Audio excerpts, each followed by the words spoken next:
Good evening, everyone. This is just a few pictures, random pictures that we have of our cabin and some of our animals and just a few things around our farm.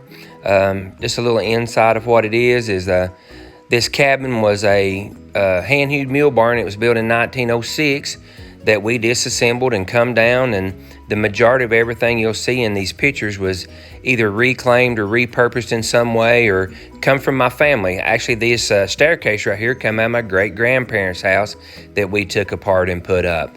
So I hope you enjoy a little bit of this and everything. So we're very grateful for it, and enjoy just a look around here at Heritage Gait Farms.